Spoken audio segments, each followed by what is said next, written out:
vivió o sobrevivió como pudo, ¿no? Claro, fueron elementos correctores, ¿no? Y herramientas para más o menos gestionar lo que había pasado, pero casi siempre mirando en la propia Claro, supervivencia, ¿no? efectivamente. Claro. Bueno, abundando en la idea que tú nos dijiste, y eso es bastante claro, de que no fue un represaliado al uso de enterrado en una fosa, sino que efectivamente fue al cementerio San José. Y mi pregunta es ¿esa circunstancia hizo posible que, por ejemplo, supieras tú si tu abuela o demás familiares fueron a visitar su tumba con normalidad? Sí, sí, sí. Eso sí, vamos, de hecho, yo recuerdo de haber ido al cementerio, digamos, con mi tía, con mi madre y demás, ¿no? Donde estaba su tumba, vamos. De hecho, bueno, recuerdo hasta cuando desmantelaron el cementerio de que fui yo el que desmanteló la tumba y tal para la incineración del osario, ¿no? Pero digamos que la memoria nunca se ha perdido en ese aspecto, ¿no? O sea, eso está claro, de hecho, por eso estamos aquí. Pero es verdad que a lo mejor no hemos participado de alguna manera activa, digamos, políticamente, ¿no? Pero yo creo que eso pasa en casi todas las familias de represaliados, ¿no? Lógicamente habrá excepciones, ¿no? Pero hay, digamos, como ese temor, ¿no? Que es inmediato cuando, digamos, de pequeño te enteras que a tu abuelo lo han matado, ¿no? Entonces ya, digamos, por eso ya te creas, digamos, como un estado, digamos, de silencio, ¿no? Y de secretismo. Entonces ahí, digamos, que nos hemos movido casi todos. Bueno, en torno a esta idea de lo que se sabe, lo que no se sabe de tu abuelo, lo que se gestionaba de tu abuelo en el seno de tu familia, te conecto la pregunta a una pregunta más general. En vuestra casa durante la dictadura, desde que tú, por supuesto, eras consciente, ¿se hablaba de política y de qué manera sí se hablaba? Bueno, mi casa es que era una casa muy particular porque yo vivía con mis tíos, o sea, mi tía Carmela, que era digamos, la mayor de mis tías, y, y su marido era policía local. O sea, aquí entramos, digamos, también en un terreno, por decir, extraño en ese sentido, ¿no? De la convivencia, ¿no? De la convivencia, lógicamente, de los represaliados y la convivencia con gente a favor del régimen, ¿no? Entonces, ahí, digamos, como que hay una cierta armonía, ¿no? Por así decirlo, de convivencia, porque hay que subsistir y, bueno, entonces... no se hablaba de política realmente. ¿Por qué? Porque había otras necesidades, a lo mejor también. Mis circunstancias personales también son muy particulares, entonces había otros problemas más importantes que hablar de política entonces, en mi casa, en donde yo vivía, ¿no? A lo mejor en casa de mis primos, ¿no? Con mis otras tías, a lo mejor sí, ¿no? Pero Sí, yo lo que tú realmente eres no. consciente no se dejaba un poquito en otro orden de prelación. Sí. Bien. Bueno, tu generación, la generación de tus primos, de tus primas, sois los que en el fondo habéis rescatado un poco, ¿no? La figura, ¿no? Que, bueno, hablaba antes del historiador Juan Antonio Fierro, ¿no? De un poquito de esa, ¿no? De esa plataforma, ¿no? Que visibiliza un poco la imagen, ¿no? Y el legado de tu abuelo. ¿Fue iniciativa vuestra o también vuestros padres tuvieron también, o sea, vuestros padres aceptaron en la conciencia las posibilidades, ese rescate de la... O siempre es verdad de que muchas veces, hablando un poco en el tema, ¿no? De la supervivencia, del miedo, del silencio, de la prudencia, a veces sucede que los nietos de represaliados dan un paso adelante que quizás los padres no lo dan, ¿no? Y queda un poco ahí. Entonces, Efectivamente. ¿eso pasó en el caso de tu abuelo? Sí, sí es verdad, pero lo que sí es verdad que toda mi familia, en toda mi familia, todos somos lógicamente de izquierda, eso sí es verdad. Eso realmente yo creo que lo llevamos en la sangre, pero no hay casos, digamos, claramente de tomar iniciativas, ¿no? Afortunadamente, digamos, bueno, mi generación fue, digamos, la que nos pusimos, digamos, como naturalmente, digamos, de acuerdo, de una manera natural, en que algo había que hacer, ¿no? Aprovechamos el 80 aniversario en el año 2016 del golpe y bueno, y pusimos una placa conmemorativa ahí donde vivió mi abuelo, ahí cerca, en la calle Pericón de Cádiz. Entonces, no hemos tenido tampoco, por así decirlo, hay parientes míos, digamos, que han militado en partidos de izquierda también. O sea, hay, digamos, como un movimiento, yo creo que natural, ¿no? Natural en el sentido de esa antecedente, ¿no?, que tenemos todos. Entonces, creo que por naturaleza, lógicamente somos de izquierda, está claro, ¿no? Yo creo que porque lo llevamos en la sangre. Bien. Hablando ya en otra vertiente que no nos separa para nada del objeto de nuestro encuentro, quería también preguntarte, Fernando, si a día de hoy la familia, vuestra familia, está vinculada, aparte de la conciencia de tu abuelo, lógicamente, pero hay una cierta vinculación o una cierta implicación en general al movimiento memorialístico. Sí, sí, claro, totalmente. Vamos, aquí están presentes mis primas y demás, y bueno, yo pertenezco a la Asociación de Memoria de Cádiz, bueno, estamos vinculados de alguna manera u otra manera a la memoria, ¿no? ¿Por qué? Porque creemos que es algo necesario, o sea, creo que tenemos una deuda, por lo menos yo lo siento así, con rescatar esa parte, digamos, de la historia que no se ha contado oficialmente. Entonces, a lo mejor hemos desaprovechado un tiempo, que como yo lo veo, hemos dejado pasar mucho tiempo y todavía estamos un poco dormidos en ese aspecto, cosa, digamos, que hay otras corrientes, digamos, que están aprovechando eso para otras cosas, ¿no? Entonces, yo creo que tenemos una obligación, lógicamente, las personas, digamos, que creemos en la justicia, en la reparación y de rescatar la memoria, ¿no? Yo creo que estamos en un sitio donde creo que hay que reivindicar la historia en todos sus aspectos, ¿no? Yo a lo mejor por eso últimamente me estoy dedicando más a temas históricos y culturales, ¿no?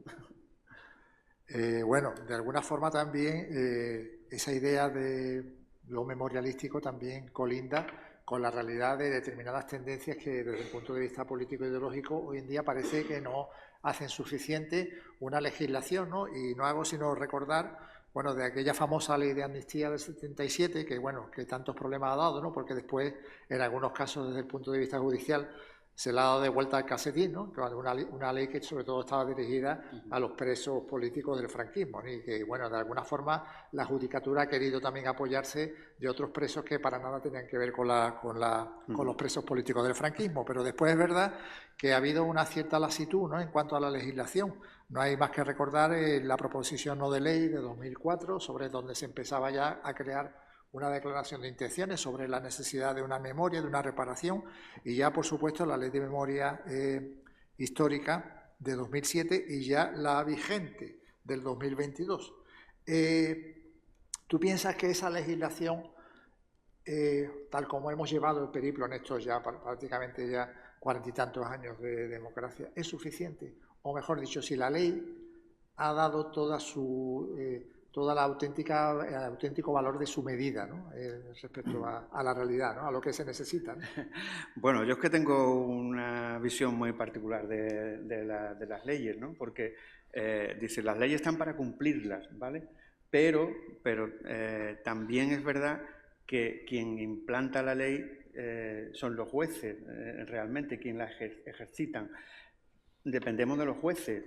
Entonces, tampoco, digamos, aquí estamos bastante consolidados en ese sentido, ¿no? Tenemos una situación en este país un poco extraña en ese sentido, de que hay todavía una herencia por parte también del régimen, que todavía no se ha ido. Y si analizamos la composición de los tribunales, tanto desde hace tiempo, no somos realmente libres en ese sentido, ¿no? Entonces, la implantación de la ley, de la legislación, o implantar una ley, o publicar una ley o aprobar una ley, no significa que se vaya a implantar o que se vaya a cumplir esa ley. Depende, digamos, de la justicia, y depende también de cómo eso llegue a la ciudadanía, ¿no? Porque realmente, sí, bueno, está bien todo lo que se publique y todo lo que se haga desde parte de un gobierno, pero que luego viene otro y no provee de fondos, digamos, a esa promoción de esa ley, con lo cual no la está prohibiendo, pero sin embargo no la está abasteciendo económicamente para que eso se lleve a cabo. Entonces, yo, vamos, lo que más conozco, que es el tema de la cultura, pasa lo mismo, ¿no? Puede estar a favor de promocionar la cultura, pero si realmente en los presupuestos del Estado no apoyas con dinero la cultura y no pone los cauces económicos suficientes, la cultura no va a progresar. Y no se van a crear escuelas, no se van a abrir teatros, no, al revés, se van a cerrar escuelas, se van a cerrar teatros y todo lo demás. Entonces, la legislación realmente, que sí, que está bien que exista, pero luego tiene que haber como un apoyo institucional en todos los ámbitos, pero después viene lo que viene, que el gobierno central promulga una ley, pero el autonómico resulta que no la apoya, entonces el municipal tampoco tiene potestad para hacerlo, con lo cual aquí nos perdemos un poco en este laberinto, digamos, de democracia que creo que tenemos. Bueno, hay una pregunta que te iba a hacer, pero que ya la conecto con algunas de las ideas que me acabas de decir, porque tenía que ver un poco con el auge de la ultraderecha en los países democráticos. Pero yo te lo voy a vincular con una idea que creo que tú has insinuado en tu última intervención, que es, ¿cómo definiría yo? Ese sesgo nostálgico del franquismo, ¿no? Que a veces no solamente se refleja en parte de la judicatura, sino incluso en parte de determinados resortes sociales de la nación, que hacen que también hagan lo suyo en esa falta aún de cicatrización o normalización de una democracia que sigue todavía mirando demasiado hacia atrás. Entonces, ¿tú qué piensas que si de alguna forma el auge de la ultraderecha también se conecta en España con esa nostalgia del pasado franquista? Bueno, yo creo que aquí tenemos la tormenta perfecta. Tenemos la tormenta perfecta porque hay varios factores que influyen en que estemos como estemos actualmente. Desgraciadamente no tenemos una cultura democrática lo suficientemente estable y potente para que por encima de todo esté lo que es, digamos, el discurso, por así decirlo, serio, ¿no? Y realmente haya, digamos, como una disciplina en ese aspecto. Nada más que tenemos que ver el Parlamento cómo funciona, ¿no? Con una falta de disciplina total, ¿no? Esa bancada, digamos, que se pone a gritar y todo eso, que le estamos enseñando, ¿no? a los jóvenes. Yo la verdad que en ese aspecto soy un poco pesimista, ¿no? En el sentido de que estamos inmersos, digamos, en una hecatombe y bueno, y en eso me remito, digamos, a una anécdota que hace poco nos contó mi nieto, que tiene 14 años y que está en el instituto, y que llegó a la clase y se encontró fotografías de Franco en las paredes, ¿no? Que le habían puesto compañeros suyos, ¿no? O sea, a mí eso para mí tiene un mensaje brutal, ¿no? ¿Qué significa eso? O sea, eso está en nuestras manos el poder hacerlo, no está en nuestras manos. Eso tiene que estar en manos de los que tienen, por así decirlo, potestad para hacerlo, de una pedagogía, ¿no? De que hay que enseñar a los jóvenes y a los alumnos de primaria de dónde venimos y qué significa una dictadura y qué es una democracia y cómo funciona la democracia y cuál es el respeto que hay que tener por una democracia. Entonces, ahí es donde yo creo que fallamos totalmente. Entonces, eso no sé si será remediable o no, no lo sé. En ese aspecto yo soy un poco pesimista porque también veo cómo está funcionando el mundo, ¿no?, actualmente. Estados Unidos, que decían que era la democracia modelo mundial, ya vemos lo que tienen, ¿no? Entonces, aquí un poco me pierdo yo un poco en esto. Bueno, volvemos otra vez un poco a la figura de tu abuelo porque nos estamos alejando, bueno, cosa que me parece estupendo tus reflexiones, pero bueno, me voy a circunscribir a ese escenario que tú ya habías referido antes del homenaje a tu abuelo en el barrio de La Viña, en la gaditanísima y viñera calle San Bernardo, ¿no? Pelicón de Cádiz ahora, en el 2016. Bueno, una pregunta que sería doble. Primero, cuéntame un poco cómo fue ese homenaje. Y segundo, volviendo un poco a ese concepto que tú me planteabas antes, si de alguna forma en ese homenaje, en ese acto, ¿no?, en ese calor, ¿no?, hubo algo de pedagogía. Bueno, la verdad es que fue algo que surgió a raíz, digamos, gracias a Santiago Moreno, que no ha podido estar aquí hoy, desgraciadamente, pero fue un documental que precisamente lo estaba haciendo la Diputación de Cádiz con objeto del aniversario, del 80 aniversario del golpe. Se llama 3 días de julio, un documental sí, muy recomendable. Entonces, a raíz de eso, a mí se me despertó, digamos, la curiosidad y la iniciativa de poner una placa en la casa donde él vivió, para recordar dónde él vivió y de alguna manera resaltar su figura. La familia, toda la familia, nos pusimos de acuerdo en sufragar los gastos de la placa y lo único que nos faltaba era el permiso del ayuntamiento para ponerla. Tardó cierto tiempo, más de lo previsto, llegó casi a lo justo. Aprovechamos, digamos, que entonces estaba de concejal Martín Vila en el Ayuntamiento de Patrimonio y bueno, afortunadamente aprovechamos la oportunidad para poner la placa. Eso en nuestra familia creo que algo importante que fue la conexión que algunos habíamos perdido, estábamos, bueno, una familia numerosa y demás, desperdigados por Cádiz, pero bueno, sí es verdad que a mí el acto me conmovió muchísimo, yo estaba súper nervioso porque no sabía la cantidad de gente que fue. Aparecieron banderas de la CNT, apareció mucha gente, ni siquiera gente que yo conocía. Entonces, bueno, se publicó, hubo una repercusión importante en los medios.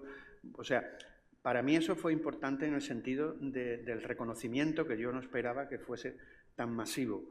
Es verdad que, bueno, que yo todavía sigo, digamos, dándole un poco de publicidad entre la gente que viene a Cádiz a que vayan a ver la placa, ¿no? Pero sí es verdad que eso, queramos o no, hizo, digamos, que se reconociera a nivel un poco más popular la figura de mi abuelo, ¿no? Eso acompañado de lo que he comentado, del documental de la Diputación de 3 días de julio, han venido también otros actos, otros eventos, digamos, en los que me han invitado y tal, y eso, pues, bueno, también afortunadamente también a la publicación que hizo también Juan Antonio Fierro, que se ha puesto, digamos, en valor, y sobre todo también a la labor de José Luis Gutiérrez Molina también, que tengo que mencionarlo porque es una figura, digamos, importantísima en la historia, digamos, y la recuperación de la memoria.